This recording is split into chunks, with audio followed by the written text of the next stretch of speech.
Good afternoon student. तो BSc BEd second year में systematic of angiosperm चल रहा है और हम सेमी टेक्निकल टर्म पढ़ रहे हैं और पादप की जो एक्सटर्नल फीचर है जिसमें रूट, स्टेम और लीव्स जो हैं उनके बारे में हम पढ़ चुके हैं।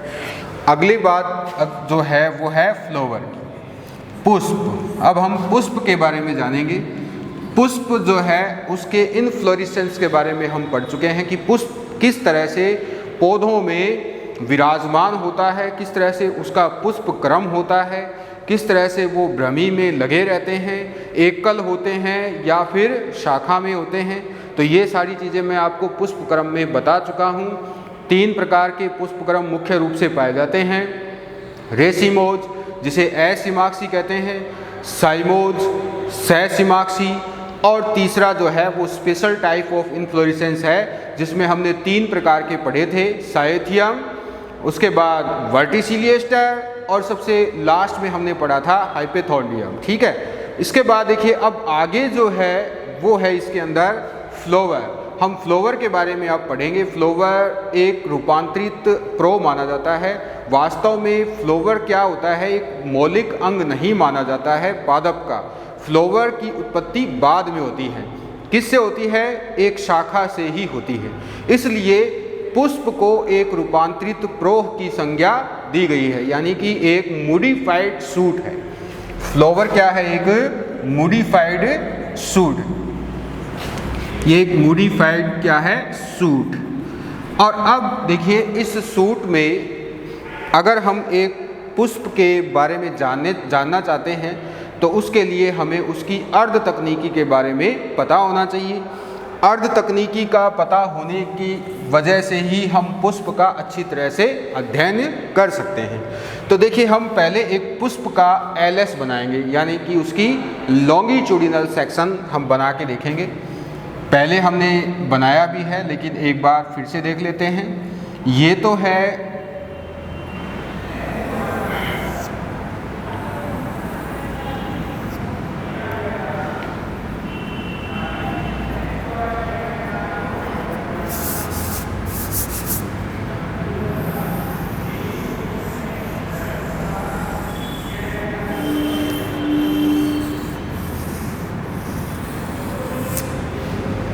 इस तरह से ये, और इधर भी इसी तरह से ये हो गया पुंकेसर।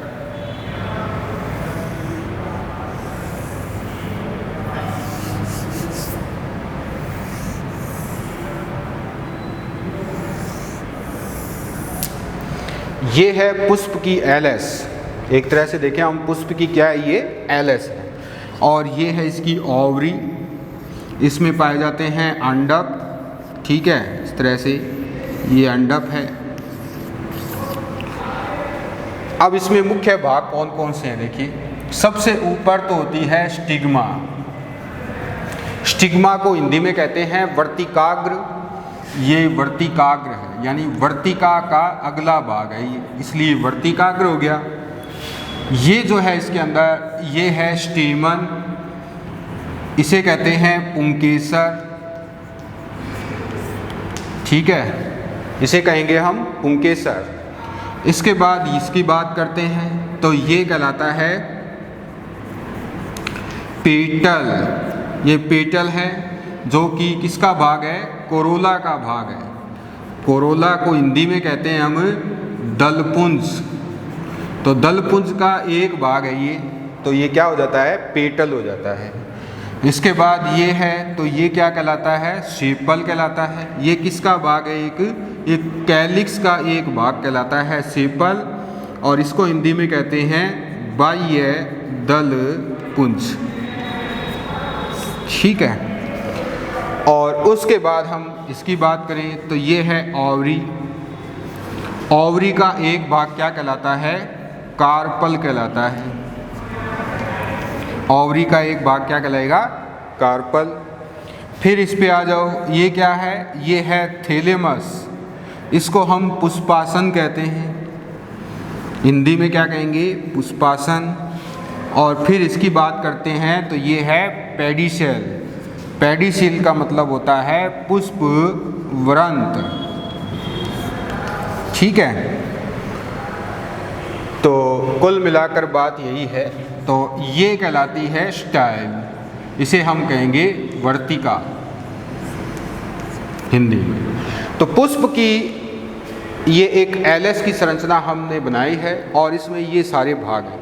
अब इनको जब हम फैमिली पढ़ते हैं, इनको जब हम फैमिली पढ़ेंगे उस वक्त इस पुष्प के लिए कुछ अर्ध तकनीकी शब्दावली का प्रयोग किया जाता है। उस शब्दावली को हमें समझना ज़रूरी है, उसी को हम समझेंगे आगे। देखिए, सबसे पहला आता है इसमें ब्रैक्टिएट।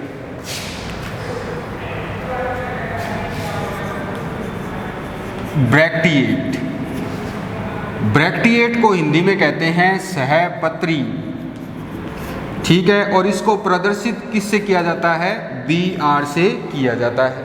प्रदर्शित किससे किया जाएगा? BR से।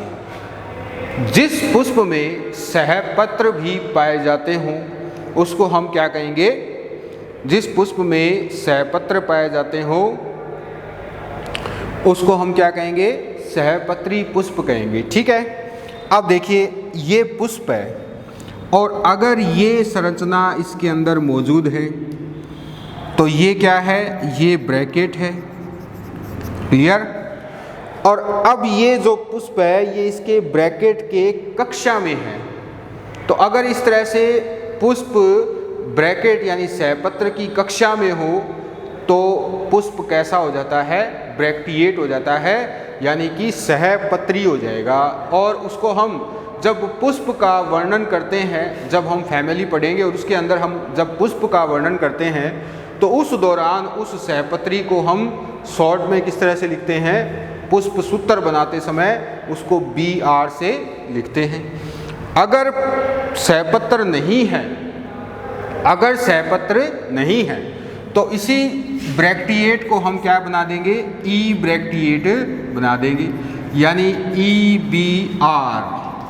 EBR इसका मतलब ये है कि सहपत्र नहीं है, ऐसा पुष्प जिसके अंदर सहपत्र नहीं है।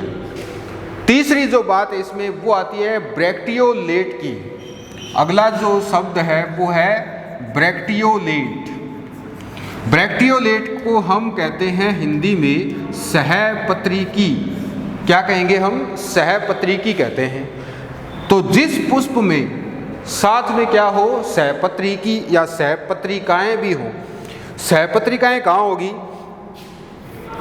यहाँ बताता हूँ। देखिए, ब्रैकेट तो होता है नीचे, यानी कि पुष्प ब्रैकेट की कक्षा में होता है, ठीक है।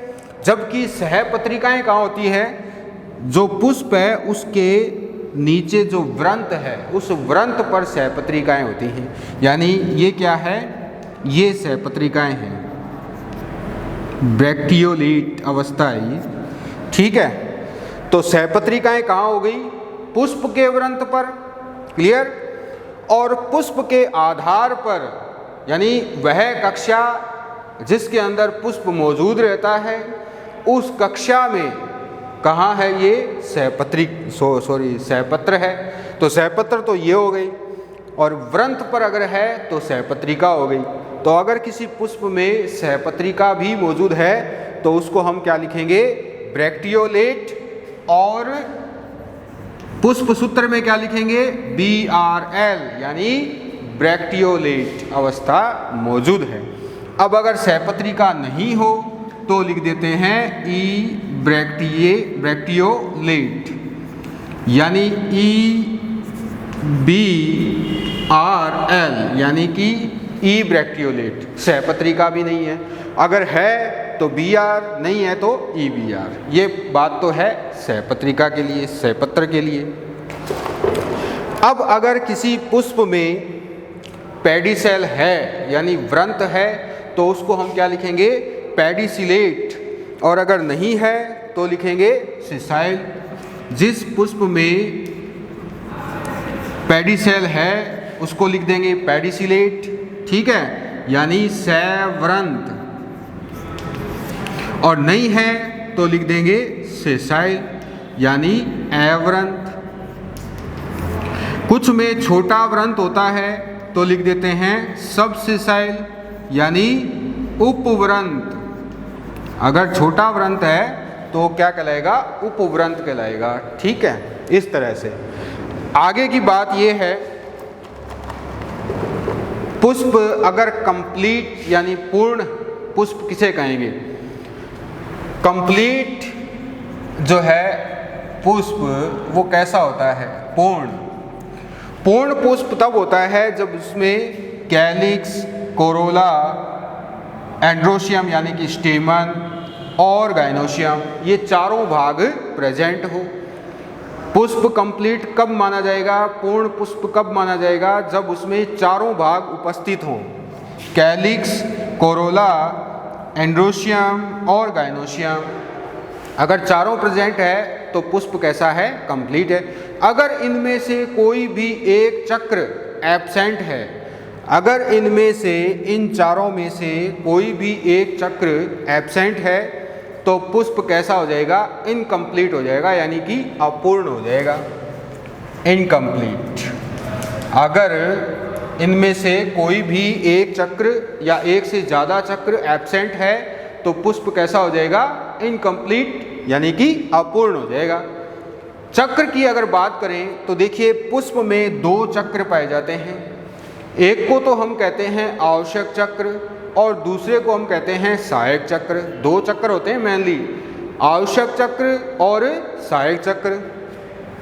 जो ये वाला भाग है यानी ये अंदर का जो भाग है यहाँ तक, ये है गाइनोशियम, और ये दूसरा जो भाग है जिसमें आप स्टेमन देख रहे हो ये है एंड्रोशियम। तो अगर गाइनोशियम और एंड्रोशियम इन दोनों को मिलाकर जो चक्र बनता है उसको हम कहते हैं आवश्यक चक्र। ठीक है, ये दोनों किसके भाग हैं? आवश्यक चक्र के। और ये कैलिक्स और कोरोला ये क्या है? सहायक चक्र के भाग हैं। तो इस तरह से पुष्प में दो चक्र पाए जाते हैं, आवश्यक चक्र और सहायक चक्र। आवश्यक चक्र कौन से हैं? जो रिप्रोडक्टिव ऑर्गन हैं वो एंड्रोशियम और गाइनोशियम। और दूसरे सहायक चक्र क्या है? कैलिक्स और कोरोला इनके सहायक चक्र हैं। ठीक है, आगे हम बात करेंगे, ये तो बात हो गई। अब कुछ पुष्प ऐसे होते हैं जिनके अंदर केवल एक ही लिंग पाया जाता है, या तो गाइनोशियम होगा या फिर क्या होगा?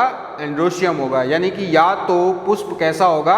नर जनन तंत्र युक्त होगा या फिर मादा जनन तंत्र युक्त होगा।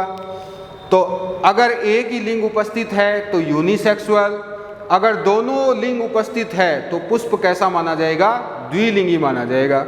ठीक है, और तीसरा एक प्रकार इसमें यह है कि अगर पुष्प में पुमंग और जायांग यानी एंड्रोशियम और गाइनोशियम दोनों ही क्रियात्मक अवस्था में नहीं है या अकार्यी है तो उसको हम क्या कहते हैं? न्यूटर कहते हैं। न्यूटर को हम कहते हैं नपुंसक। तो इस तरह से पुष्प तीन रूपों में जनन तंत्र के आधार पर पाया जाता है, एक लिंगी, द्विलिंगी और नपुंसक तीनों। इसके बाद रेगुलर। देखिए रेगुलर का मतलब ये है ऐसा पुष्प रेगुलर माना जाएगा, ऐसा पुष्प रेगुलर है जिसमें चारों चक्र लगभग समान आकार की के माने जाते हों। चारों चक्र क्या है? प्रत्येक चक्र के सदस्य परस्पर कैसे हों? समान आकार की के हों। ठीक है, जैसे कैलिक्स और कोरोला ये समान आकार की ही है। अगर एंड्रोशियम में स्टेमन भी इसी तरह से लगे हुए हों तब भी कैसी हो जाती है? समान आकार की ही है। तो इस तरह से जब हम देखते हैं कि लगभग आकार की समान होती हो, ऐसे पुष्प कैसे होते हैं? रेगुलर होते हैं। क्लियर? और एक बात और भी है, रेगुलर पुष्प हमेशा त्रिज्या सम्मित होते हैं। कैसे होते हैं? त्रिज्या सम्मित होते हैं। यानी उसको आप इस तरह से और इस तरह से किसी भी एंगल से अगर आप उसको काटोगे तो वो दो समान भागों में बंट जाएगा। अगर आप इसको इस तरह से भी काटोगे तब भी दो समान भागों में बंट जाएगा। तो इस तरह से हम देखते हैं जो नियमित पुष्प है रेगुलर वो कैसा है? एक्टिनोमॉर्फिक है, यानी कि त्रिज्या सममित माना जाता है। दूसरा आता है अनियमित। अनियमित का मतलब ये होता है कि देखिए, अनियमित का मतलब ये है कि जैसे कैलिक्स और कोरोला तो है, कैलिक्स और कोरोला है, लेकिन क्या हो गया, एंड्रोशियम नहीं है। ठीक है, अगर एंड्रोशियम है मान लो, तो उसमें भी क्या होता है कि कुछ पुष्प ऐसे होते हैं जिसमें पुंकेसर में 2 लंबे होते हैं, 2 छोटे होते हैं। ठीक है, असमान आकार की हो गई। तो ऐसे पुष्पों को त्रिज्या सममित हम नहीं कह सकते। ऐसे पुष्प कैसे होते हैं, जाइगोमॉर्फिक होते हैं, यानी कि एक व्यास सममित पाए जाते हैं। ऐसे पुष्प कैसे होंगे, एक व्यास सममित होंगे। कई सारे हैं, जैसे मालवेसी में ही ले लें अपने बात, मालवेसी में कुछ पौधे ऐसे हैं जिनके अंदर पुंकेसर जो है वो छोटे बड़े होते हैं। अगर मटर की बात की जाए तो मटर में भी पुंकेसरों की जो व्यवस्था है उसमें अगर हम देखते हैं तो 9 तो एक साथ जुड़े हुए रहते हैं और एक फ्री रहता है। तो इस तरह से आकारकी में अंतर आ जाता है। ठीक है, तुलसी है, तुलसी में 2 बड़े 2 छोटे होते हैं। तो आकारकी में इस तरह से जब अंतर आ जाता है, उसके आधार पर पुष्प कैसा हो जाता है, एक व्यास सममित हो जाता है, ना कि त्रिज्या सममित। ये आपको याद रखना है। तो पुष्प अगर सेक्शन के आधार पर देखें तो 2 प्रकार के हो जाते हैं, त्रिज्या सममित और एक व्यास सममित। त्रिज्या सममित कैसे होते हैं, रेगुलर होते हैं। ठीक है, और एक व्यास सममित कैसे होते हैं, इर्रेगुलर होते हैं, यानी कि असमान होते हैं। इसके बाद हम बात करेंगे मध्य एक व्यास सममित। मध्य एक व्यास सममित कैसे होते हैं, देखिए, मध्य एक व्यास सममित का मतलब ये है कि जैसे मटर का पौधा है, ठीक है, मटर का पुष्प है, उसको देखें हम, ये तो हमने जान ही लिया, इसको मैं थोड़ा मिटा देता हूँ।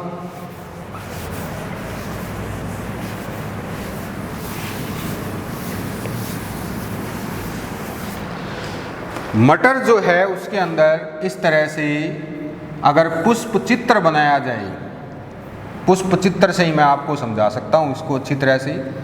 अगर पुष्प चित्र इसका बनाया जाए तो ये लगभग इस तरह का बनता है।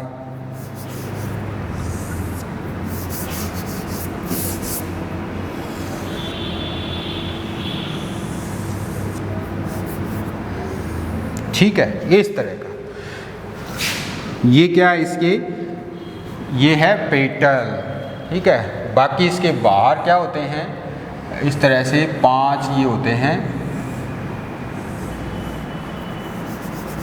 बड़ा कुछ ज़्यादा ही बन गया, ये थोड़ा छोटा कर लेते हैं इसको इस तरह से।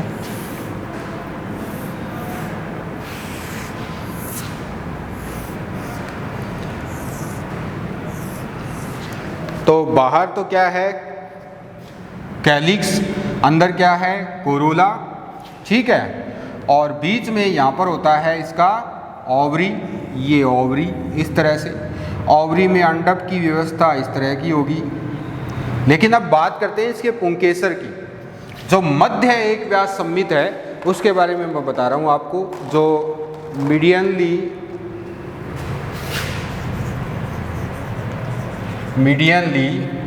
Zygomorphic, मीडियनली zygomorphic. तो पुंकेसरों की अगर व्यवस्था देखी जाए तो एक पुंकेसर तो ये रहा, ठीक है, और बाकी जो हैं इस तरह से यहाँ पर क्या होते हैं,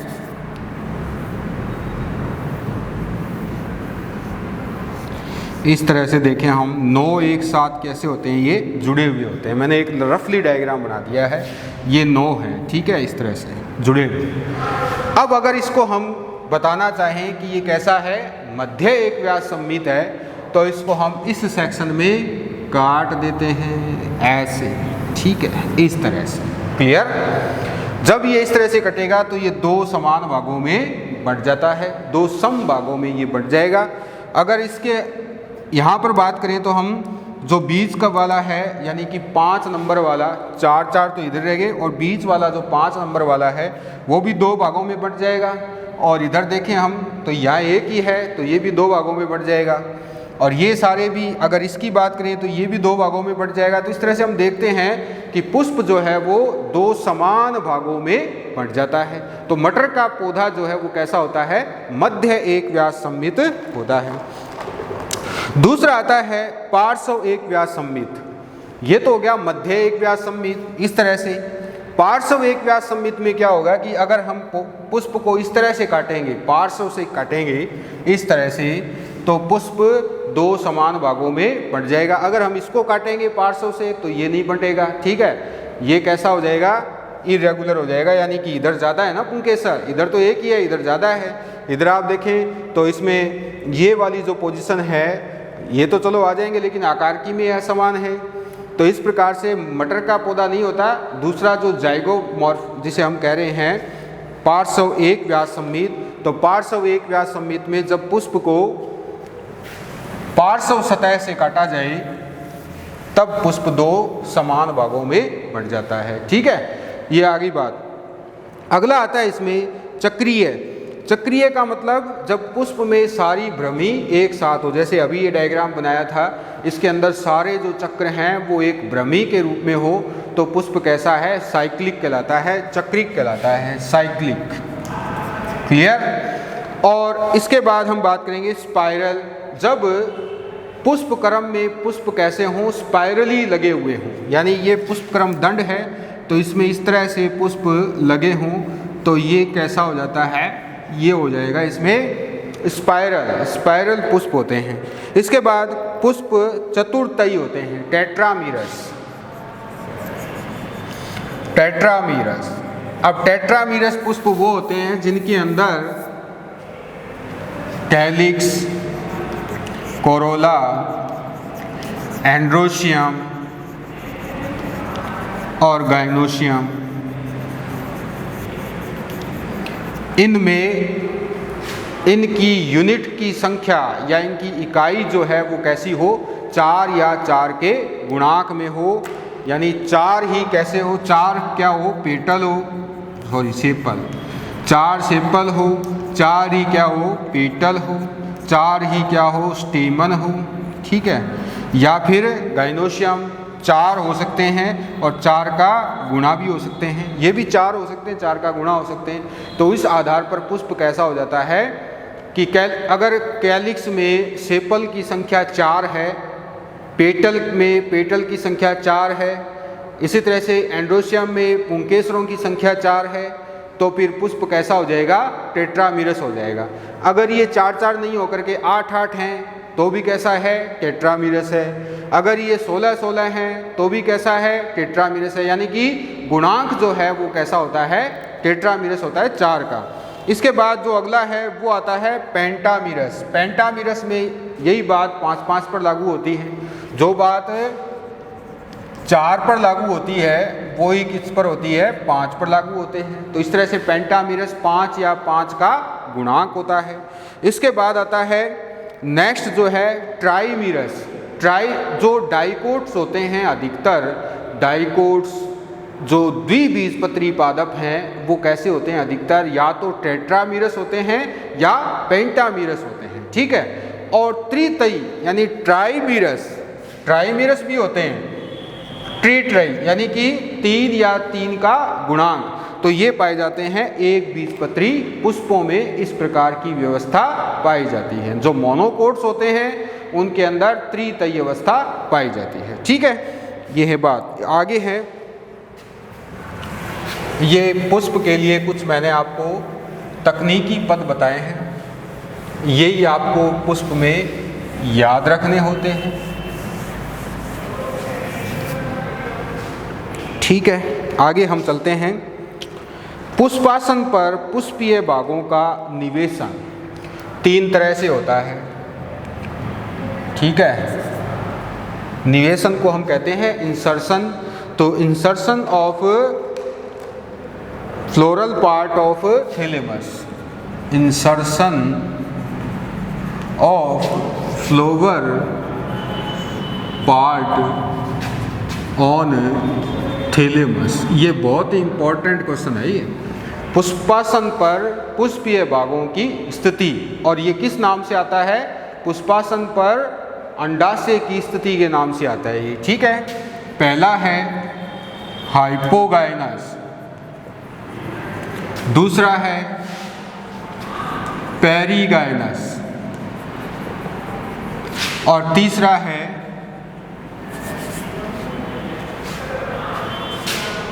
होता है एपिगाइनस,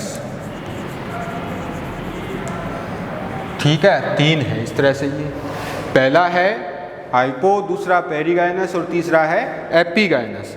अब हाइपोगाइनस कैसा होता है, बहुत ही आसान है। जो हमने अभी थोड़ी देर पहले जो डायग्राम बनाया था वो हाइपोगाइनस का ही था, ठीक है। इस तरह से जो पुष्प के भाग हैं वो कहाँ लगे होते हैं, वो सारे लगे होते हैं अंडाशय के नीचे, अंडाशय के नीचे होते हैं। ये तो अंडाशय है और इसके नीचे लगे हुए हैं ये तीनों भाग, जिसमें ये इसका क्या है, पुंकेसर है।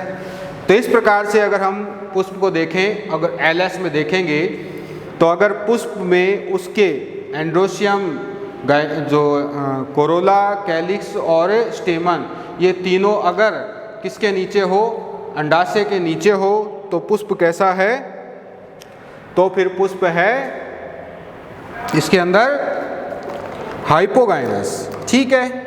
इसके बाद हम दूसरे की बात करते हैं। दूसरा है इसके अंदर पेरीगाइनस। पेरीगाइनस कैसा होता है, अर्ध अधोवर्ती, इसको तो हम कहते हैं अधोवर्ती, ठीक है। ये है अर्ध अधोवर्ती। अर्ध अधोवर्ती में देखें हम किस तरह से होगा,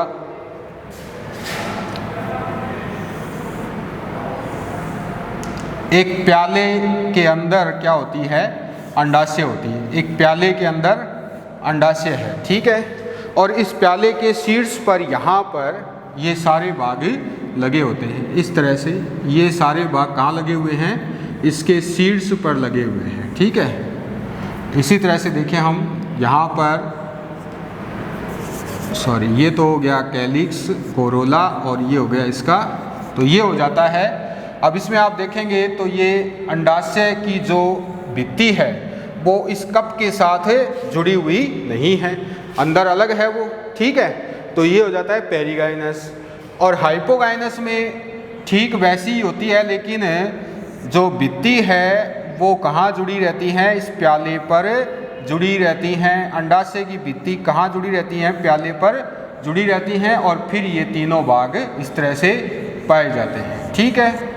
तो ये हो गया एपिगाइनस। तो इस तरह से 3 प्रकार से पुष्प की जो स्थिति है वो पाई जाती है। तो आज के लिए स्टूडेंट बस इतना ही, बाकी का हम कल करेंगे। धन्यवाद।